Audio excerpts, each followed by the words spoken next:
This is Lisa from Mobile Tech Review, and today we're going to do a smackdown between the Sony VAIO Pro 13-inch model over here and the mid-2013 MacBook Air 13-inch. Both of these run Haswell. They're the first to run Haswell, in fact, in Ultrabooks. We're going to look at them now. So here we have a smackdown by popular request, and it's certainly an understandable one since these are the first two 13-inch Ultrabooks on the market running the Intel Haswell CPU. That's Intel's 4th generation CPU. Now, technically, the MacBook Air is not Ultrabook because that's a name that Intel came up with for Windows machines that are running full Windows with a form factor a lot like the MacBook Air. But you can say the MacBook Air is the catalyst for the Ultrabook, and let's face it, it competes with Windows Ultrabooks. So that's the first big point to make here. We have Mac OS on the MacBook Air. We have Windows 8 64-bit on the Sony VAIO Pro. Which operating system do you prefer? Now, I know some of you are going to boot camp or use Parallels on the Mac, but if you spend most of your time in Windows, I would say just go with the Windows machine. And I always say this, I like Macs just fine, but their drivers are not real fantastic on the Windows side. They're not very often updated, and particularly their power management drivers are lacking. So those wonderful runtimes that you get with the MacBook Air with Haswell probably won't be nearly as impressive in Windows. Alright, now that we've gotten that out of the way, I'm sure some of you are still going to get bent out of shape over this because you're either really pro Mac or you're really pro Windows. Well, that's just tough on you. We really don't care about fanboyism here. We care about which product is better for you. That said, these are both really awesome machines. I would love to own either of them, to be honest. With each machine, you get a very good backlit keyboard. You get very light form factor, but here's where they separate a little bit. The MacBook Air is 2.96 pounds. We'll call it 3 pounds. Okay, that's pretty darn light. Again, that set the whole trend for Ultrabooks that are supposed to weigh around 3 pounds, but the Sony VAIO Pro 13 weighs 2.34 pounds, so 2 1/3 pounds approximately. That's 25% lighter. So if weight is really, really important to you, well, there you go. There's that. Both of them are about the same thickness, so you're talking about the same overall thickness in your bag. The MacBook Pro has a slightly deeper footprint here, about ½ an inch. It's not so huge a difference. How does Sony make this so light? It's carbon fiber. They've been doing this for a while on their high-end machines, and this is one of those you either love it or you hate it kind of things. Carbon fiber bends and doesn't break typically. It's quite strong. That's why Sony uses it, so it can take some abuse without getting dented like metal does or cracking. However, it can feel disconcerting if you're not used to it. If you've owned the wonderful Sony VAIO Z or maybe the S13.3 Carbon, you're already on board with that concept. You know what it's like, but there's more flex here. If you twist this lid, you will flex it. For example, with the Mac, boy, that is very rigid. So are ASUS ZenBooks for that matter. They both are super thin and rigid. Nothing moves here. Solid metal. Flex here. Now, the keyboard itself isn't flexy on the Sony in the way that we criticize mid-price notebooks that have kind of cheap keyboards on them. It's not that kind of trampolining, but because this whole carbon fiber frame can flex, if you press down on the middle here, the whole machine can actually deflect some. So if you're one of those people who really likes a very rigid typing surface, you're going to prefer the MacBook Air. Or again, like I said, the ASUS ZenBook Prime models or the Samsung Series 9, a TiVo 9, all of those have sturdy metal casings. This guy here is going to have that carbon fiber flex going on. Carbon fiber may be chic, but it can be an acquired taste.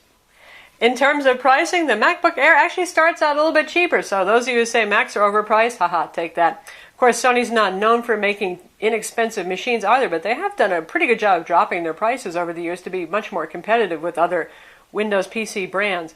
So the Mac in the US starts out at $1,099, called at $1,100, and the base model of the Sony is $1,249. Now, we don't have the base MacBook Air 13-inch here. We actually got the upgraded 1.7 gigahertz Intel Core i7 CPU here because it gives you a little bit extra oomph. The 1.3 gigahertz Core i5 is what you're going to get for your base price of $1,100. So that upgrades $150. That brings us up to $1,249, which is the same price as our base model Sony VAIO Pro here now. Of course, the Sony VAIO Pro runs on an Intel Core i5 for that price too, but you get a faster version. You get the 1.6 gigahertz. Now, this all gets awful complicated because of what Intel is doing with their Haswell CPUs. The integrated graphics are different, though. You get a higher clock speed CPU if you get the Intel HD 4400 graphics, which are slightly slower. than the Intel HD 5000 graphics that's used in the MacBook Air. So that also explains a little bit of the CPU speed differences that you're seeing on these, even if you're looking at Core i5, Core i7 across the board on them. Does it make a difference, the Intel HD 5000? It does a little bit. Now, we're waiting for boot camp drivers, so it's hard to do a cross-platform test, say, and put Windows on the Mac right now to compare it in that way, which would be the best way to do it and really get some perfect numbers. But we will show you Diablo 3 running on both. Now, we're going to run the native Mac OS version of Diablo 3 here and the native Windows version over here, and you'll see some frame rate differences. For your base price, both of these are going to have 4 gigs of DDR3 low-power 1600 megahertz RAM and 128 gig SSD. Both of these are using the new PCIe interface for the fast SSD, so these are really, really fast storage on both of these, comparable. And they're also both available with 256 or 512 gig if you want to spend more money to get that upgrade. And as we round out our discussion of pricing here, if you go to the higher end stock configurations that you can pick up in Sony stores and in some retailers that are already starting to pick up the VAIO for $1,799, $1,800, ouch, that's a lot of money. You can get the Core i7 and 8 gigs of RAM and a 256 gig SSD. If you want to get the Core i7, the 8 gigs of RAM, and the 256 gig SSD on your MacBook Air, it's going to be cheaper. It's actually going to be $1,549, a little bit less money. Okay, so why does the Sony cost more? Well, here's a big cost factor. Not only does this have a touchscreen, which is going to cost more, it has an incredibly thin touchscreen. Nobody's managed to make a Windows touchscreen notebook with such a thin panel before, but this is a full HD 1080p IPS display. Apple has not revised the display from the outgoing model on the MacBook Air 13-inch. You're looking at the same 1440 by 900 panel. It is not IPS. It still has quite good viewing angles. It's not a nasty TN panel that looks terrible. The only time it's going to look bad is if you're below the machine looking up at it, and that's something that we just about never do when using a notebook. But there's going to be a big difference in price there, and also in terms of power consumption, the full HD display is going to use some more power there. Not only is the resolution considerably higher on the Sony VAIO Z, the color gamut is much better as well. I mean, seriously better. That's one thing. If the display is important to you, hands down, it's going to be the Sony VAIO Pro 13-inch for you. Or conversely, the MacBook with Retina display 13-inch as well. That's another great option. Also has very wide color gamut and obviously an exceptional high-resolution display. Anyway, according to our colorimeter tests with our Spider 4 Pro test, 95% of sRGB. That's very good color coverage. Those of you who are thinking about upgrading from a Sony VAIO Z will also be thrilled, because you're looking at another device with incredible wide color gamut. Colors you never thought you'd see before, like this really pretty picture here. Boy, they really just come to life. The Mac is 67% of sRGB, so covers a considerably lower amount of color spectrum there. It's still a nice enough looking display. It's very pleasing for everyday use, web browsing, doing your email, even watching movies. It's still nice enough. But for those of you who are really more picky about your color, or you work, say, in Photoshop a lot, that kind of thing, you definitely want to go with the Sony VAIO Pro. Now, in terms of brightness, both of these are pleasingly bright displays. They're not wildly bright. They're not like the Lenovo ThinkPad Helix with its 400 or better nits of brightness, but the MacBook Air is actually a little bit brighter, about 40 nits brighter according to our tests, than is the VAIO Pro 13-inch. I find them both just fine for indoor use, and both of them are a little annoying to use outdoors because they both have glossy screens that are going to reflect at you. How about ports? Let's take a look around both of these machines right here and compare them. Sony on this side has nothing but an air vent and the power. You right-handed people might be kind of annoyed by that. I'm left-handed. I think it's just awesome myself. And why would you be annoyed? Because if you tend to plug in a lot of peripherals, the wire is going to be kind of sticking about where your hands are. So here we have a full-size HDMI. It's a nice accomplishment on such a thin and light machine. 2 USB 3.0 ports, one with sleep and charge, 3.5mm combo jack, and an SDXC card slot. And as you can see, the card tucks in nicely. It doesn't come hanging out. On our Mac, we also have an SDXC card slot, and as you can see, the card sticks out here. One USB 3.0 port on this side, and this is our combo Thunderbolt and mini display port. So you can drive higher resolution displays, get points over the Sony for that, because the Sony sticks to HDMI resolutions, which typically is 1920 by 1200 maximum. And on the other side, we have another USB 3.0 port. Always good when they're on opposite sides so they don't fight with each other, and whether you're right or left-handed, at least something won't be in your way. combo 3.5mm headphone jack, and this is the MagSafe 2 charging connector over here. Both of these are nominally sealed devices. Now with the Mac, if you want to undo a whole lot of pentalobe Torx screws, you can get to the internals, but not very much is upgradable here. RAM is soldered on. The same is true of the VAIO Z, so get the amount of RAM that you think you're going to need. That said, 4 gigs for most folks is just fine unless you're running multiple VMs or doing a lot of serious HD video editing, and really I wouldn't recommend Ultrabooks for that. If you're going to do a lot of video editing all the time, you probably want a full mobile CPU. Our Sony, goodness knows how you get into this guy. I haven't even figured it out yet. There's 3 hidden screws under these rubber feet right here, but this panel does not really seem to lift off. I suspect that the keyboard deck comes up. Again, RAM is soldered on in here. Both of these use the PCIe standard for their SSDs, so theoretically they're upgradable once you figure out how to get inside of the Sony, that is. One thing about the Sony, funny little holes here. Why are they here? That's because there's an optional sheet battery that doubles runtime. Sony loves those sheet batteries. We've seen variations on those for years on some of their higher-end machines. That's going to be available for $149, not quite out yet, supposed to be out soon. And it covers most of the bottom, and it has an interesting kind of lift off on the side over here so that it doesn't block the ventilation in the back. It allows for some cooling over here, so there's going to be a little funky air gap. Kind of like it's going to ride like that, if that makes any sense, and mount flush over here.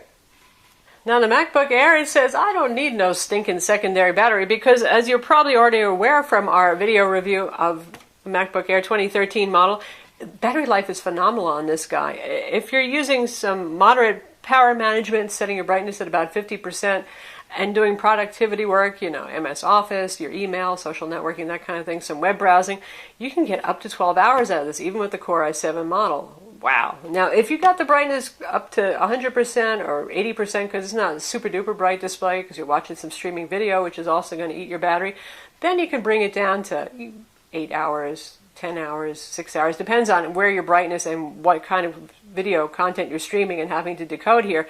But typically, I would say the average user is probably going to get 10 hours out of this with the brightness set at about 70%, which is a nice, comfortable brightness with Wi-Fi on, and not really restricting what you're doing with the machine to save power. If you really want to, you might even exceed 12 hours with this.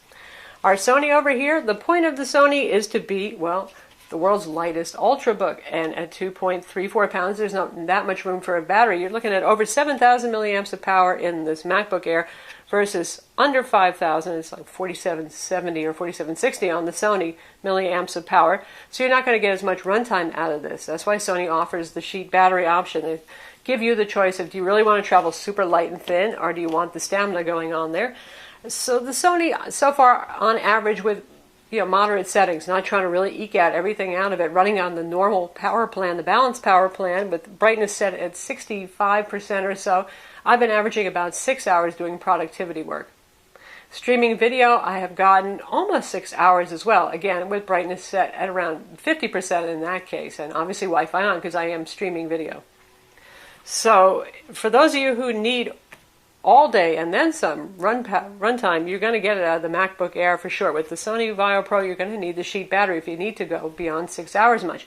Now, if you really stretch the power management settings, and there's plenty of those in Windows to play with, you can bring your brightness down to 30 or 40%. You can run on the most conservative power plan. You probably could get 7.5 hours out of it. So now we're going to compare video playback, not just for the sake of the quality of video on the display, but also for speakers. MacBook Air 13-inch has some very nice speakers on it, but Sony also has finally done a good job. They've always had kind of mediocre speakers on their higher-end laptops, go figure. And you can hear the difference for yourself, or the lack of a difference. Both of these will be at 75% volume. We'll play the Sony first. This is a full 1080p trailer, so it's going to be playing at native resolution on the Sony, while it'll be scaled down a little bit on the Mac to match the lower resolution display there. I understand you have concerns about our cargo. Colonel, there isn't anything else that I should know, is there? I can assure you the answer is no. We've got calls from people who found... Sounds pretty good, doesn't it? Looks really nice. It's like they all just ran away. I'll say the one thing that gets in the way of enjoying video with the Sony sometimes is the glare. It's a very glary screen. Let's try the same thing on the Mac now.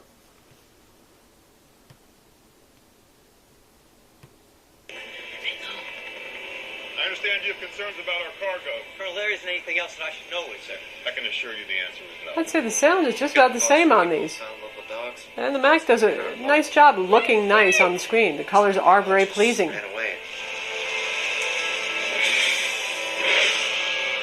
I've got property damage. I've got theft. So there you have it. Both of these are very capable and powerful machines that can certainly handle HD video playback, whether it's locally stored or streaming, no problem. iTunes content, your MS Office work, Photoshop, some HD video editing, more so on the Sony, just because for those of you who are going to be using iMovie anyway, iMovie really doesn't do well on the lower powered machines that Apple offers. But if you're looking at some other video editing products, you'll probably have better luck with that. Let's test out some gaming. We're going to try out Diablo 3 running the native Mac version, not running this through Windows. Let's see how it does.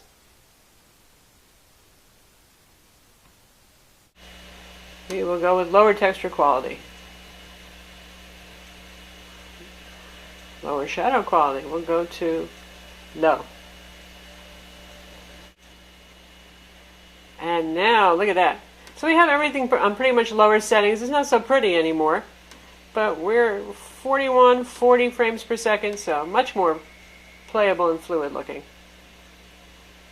So that gives you an idea of what the Intel HD 5000 graphics can do with a 1.7 gigahertz Intel Core i7 on the MacBook Air.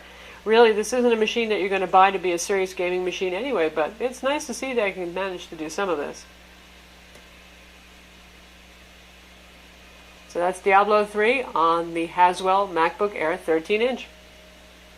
So that got the fan roaring a bit. It really wasn't burning hot on the bottom, and it only took about 2.5 minutes for it to calm down and be absolutely silent again after playing Diablo 3. So not too bad there for heat management. In fact, pretty darn good.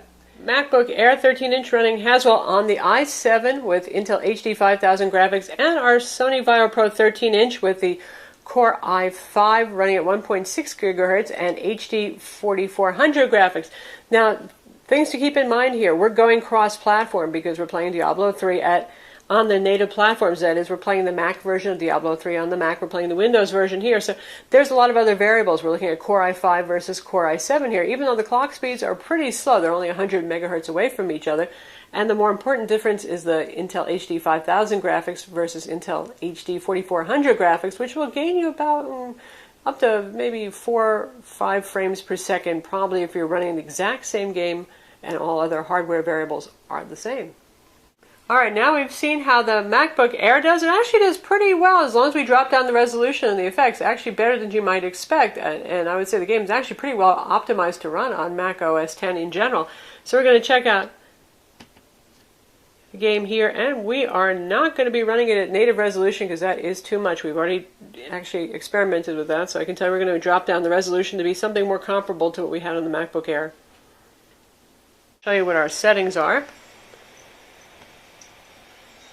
And you can see we're running at 1280 by 720, not widescreen, because that's about the closest comparable resolution that we have to what the Mac is running at.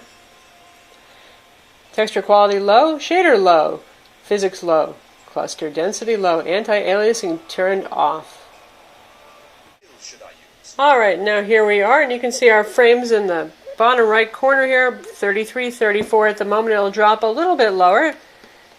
It's actually not going to do as well as the MacBook Air in macOS playing Diablo 3 with a somewhat better graphics card. And our frame rates bounce around. Once in a while it goes into 45s, but this is pretty strange. See if we can find somebody to have a fight with.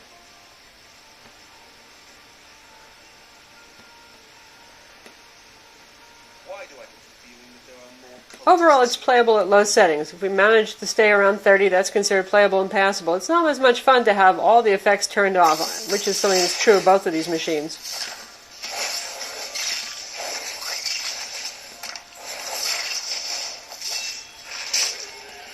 And the frame rate's managing to stay with a little bit more action, around the same 26 to 30. So you can see that the MacBook Air actually has a little bit of an edge, at least with the Core i7 going there. But, really, neither of these are gaming machines. You can do a lot better than this. But they're all basically they're Ultrabooks with integrated graphics.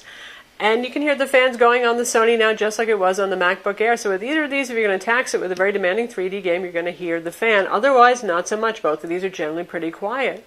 And when it comes to benchmarks, there's really not much in the way of cross-platform benchmarks right now. Geekbench 2 would be the only one.